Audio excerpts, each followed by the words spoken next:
Hello दोस्तों, आज के इस क्लास में हम सभी लोग इस द त्रिशूल स्टडी चैनल में लोकसभा का अध्ययन करेंगे कि लोकसभा क्या है। लोकसभा का उल्लेख हमारे संविधान के अनुच्छेद 81 में किया गया है। जैसा कि हम सभी जानते हैं कि संसद के मुख्य रूप से दो सदन होते हैं, एक लोकसभा और दूसरा राज्यसभा, जिसमें से लोकसभा का जो उल्लेख है अनुच्छेद 81 में किया गया है, जिसको हम निम्न सदन, लोकप्रिय सदन और अस्थायी सदन अथवा प्रथम सदन के नाम से जानते हैं। लोकप्रिय सदन का तात्पर्य यह है कि इसमें जनता के द्वारा निर्वाचित सभी सदस्य होते हैं। और अस्थायी सदन यानी कि प्रत्येक 5 वर्ष के बाद यह सदन पूर्ण रूप से भंग हो जाता है। और प्रथम सदन यानी कि ये पहला सदन होता है और इसको हम निम्न सदन के भी नाम से जानते हैं।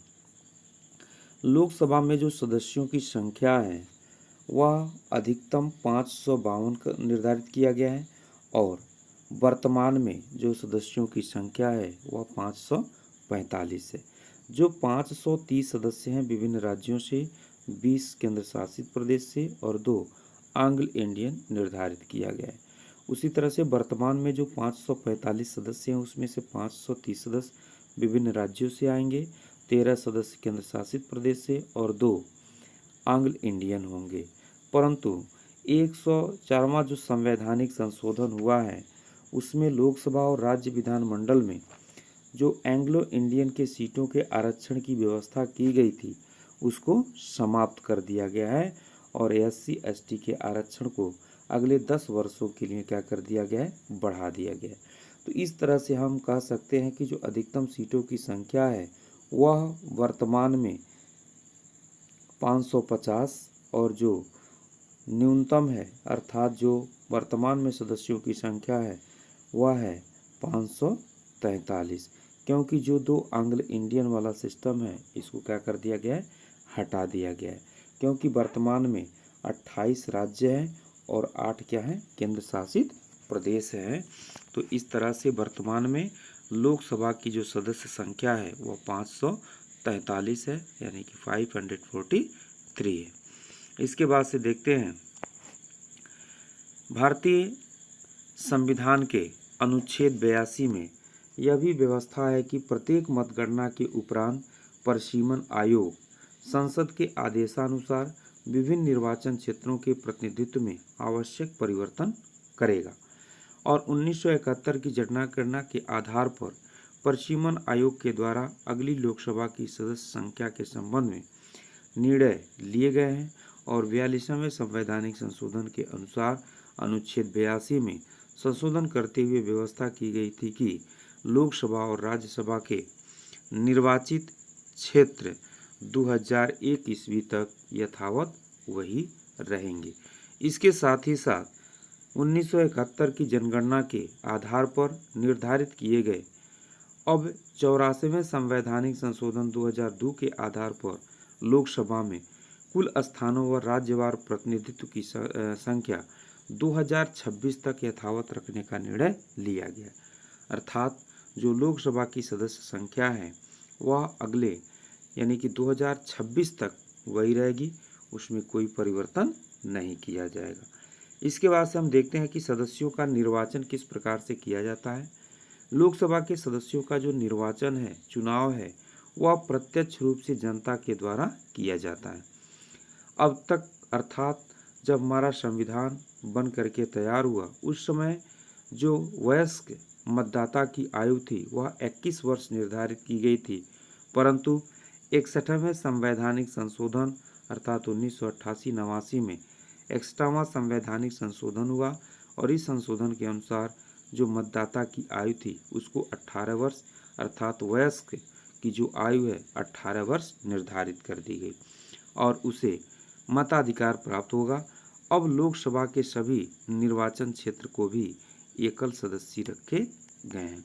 इसके बाद से निर्वाचक की योग्यता अर्थात जो व्यक्ति मतदान कर रहा है उसकी क्या योग्यता होनी चाहिए, लोकसभा के चुनाव में उन सभी सदस्यों को मतदान का अधिकार होगा जो भारत के नागरिक हैं, जिनकी आयु 18 वर्ष या अधिक है, जो पागल और दिवालिया नहीं है, उन्हें संसद के कानून द्वारा किसी अपराध, भ्रष्टाचार या गैर कानूनी व्यवहार के कारण मतदान से वंचित नहीं कर दिया गया हो, ऐसे प्रत्येक व्यक्ति निर्वाचक के योग्य होंगे।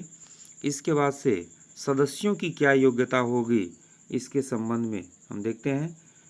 सदस्यों की योग्यता के संबंध में कहा गया कि वह भारत का नागरिक हो, उसकी उम्र 25 वर्ष या इससे अधिक होनी चाहिए, भारत सरकार अथवा किसी राज्य सरकार के अंतर्गत वह कोई लाभ का पद धारण न किए हुए हो, वह किसी न्यायालय के द्वारा दिवालिया न ठहराया गया हो और पागल न हो। ऐसे व्यक्ति लोकसभा के सदस्य बनने की योग्यता रखते हैं।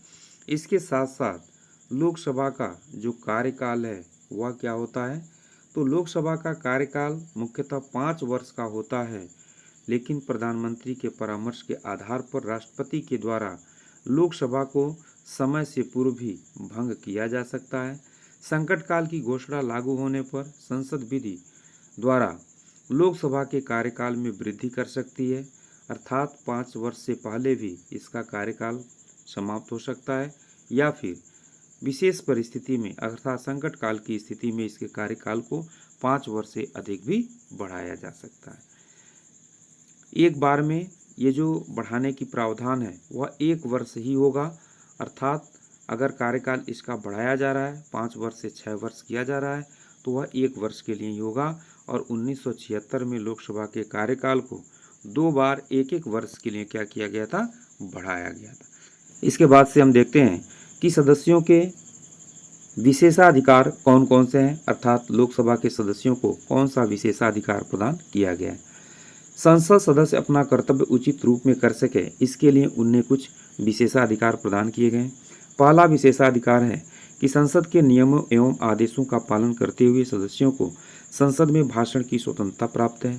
संसद अथवा उसकी किसी समिति में कही गई बात या दिए गए किसी मत के संबंध में सदस्य के विरुद्ध किसी न्यायालय में किसी प्रकार की कार्रवाई नहीं की जा सकती है। दूसरा विशेषाधिकार है कि सदस्यों को बंदी न किए जाने का अधिकार भी प्राप्त है, अर्थात इनको बंदी नहीं बनाया जाएगा। संसद का अधिवेशन प्रारंभ होने के 40 दिन पूर्व तथा संसद का अधिवेशन प्रारंभ होने के 40 दिन बाद तक किसी भी सदस्य को बंदी नहीं बनाया जा सकता है, किंतु फौजदारी विषयों के संबंध में अपराधों के लिए उसे बंदी बनाया जा सकता है। सदस्य की गिरफ्तारी की सूचना तुरंत ही अध्यक्ष को दी जानी अनिवार्य है और किसी भी सदस्य को सदन के क्षेत्र में बिना अध्यक्ष की आज्ञा के गिरफ्तार नहीं किया जा सकता है। तो इस तरह से संसद के सदस्यों को कुछ विशेषाधिकार प्रदान किए गए हैं। इसके बाद से आता है संसद के सदस्यों को वेतन तथा भत्ते और पेंशन। इस संबंध में संविधान के अनुच्छेद 106 में कहा गया है कि संसद के प्रत्येक सदन के सदस्य ऐसे वेतन भत्ते प्राप्त करने के हकदार होंगे जिन्हें संसद समय समय पर निर्धारित करेगी। समय समय पर इनके वेतन भत्ते और सुविधाओं में वृद्धि होती रहती है। तो इस तरह से इनको वेतन और भत्ते की सुविधाएं प्रदान की गई हैं। इसके बाद से देखते हैं कि लोकसभा की शक्ति एवं कार्य क्या है, अर्थात लोकसभा मुख्य रूप से कौन कौन से कार्यों को करता है, जिसमें से सबसे पहला कार्य है विधायी शक्तियाँ। विधायी शक्ति का तात्पर्य यह है कि विधि बनाने के संबंध में है, अर्थात संघ सूची समवर्ती सूची पर कानून बनाने का अधिकार लोकसभा को प्रदान किया गया है। इसके साथ साथ कुछ विशेष परिस्थितियों में राज्य सूची पर भी कानून बनाने का कार्य लोकसभा के द्वारा किया जाता है। इसके बाद से दूसरा है वित्तीय शक्तियाँ। वित्त के संबंध में विशेष रूप से लोकसभा को विशेष शक्तियाँ प्रदान की गई हैं, क्योंकि जानते हैं कि अगर कोई भी धन विधेयक है तो सबसे पहले उसको लोकसभा में ही लाया जा सकता है और इसके साथ साथ धन विधेयक पर राज्यसभा 14 दिनों तक उसको रोक सकता है।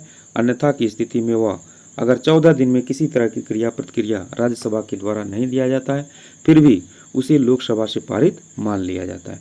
तो इस तरह से वित्तीय क्षेत्र में लोकसभा को विशेष शक्ति प्रदान किया गया है। इसके बाद से है कार्यपालिका पर नियंत्रण की शक्ति। अर्थात लोकसभा का कार्यपालिका पर पूर्ण नियंत्रण होता है। कार्यपालिका लोकसभा के प्रति उत्तरदायी भी होता है। संसद सदस्य मंत्रियों से प्रश्न पूछ सकते हैं। अविश्वास प्रस्ताव से लोकसभा मंत्रिमंडल को हटा सकता है। तो इस तरह से कार्यपालिका के क्षेत्र में लोकसभा को कुछ शक्तियां प्रदान की गई हैं। इसके बाद से है संविधान संशोधन के संबंध में शक्तियां। लोकसभा को सामान्यतः विधेयक पारित करने का अधिकार प्राप्त है ही, वहीं दूसरी ओर उसे संविधान में संशोधन परिवर्तन करने का अधिकार भी प्राप्त है। संविधान के अनुच्छेद 368 में कहा गया है कि संविधान में संशोधन का कार्य संसद के द्वारा ही किया जा सकता है और उसी अनुच्छेद में उस प्रक्रिया का भी उल्लेख किया गया है। तो इस तरह से संविधान में संशोधन करने के संबंध में इस लोकसभा को शक्तियां प्रदान की गई हैं।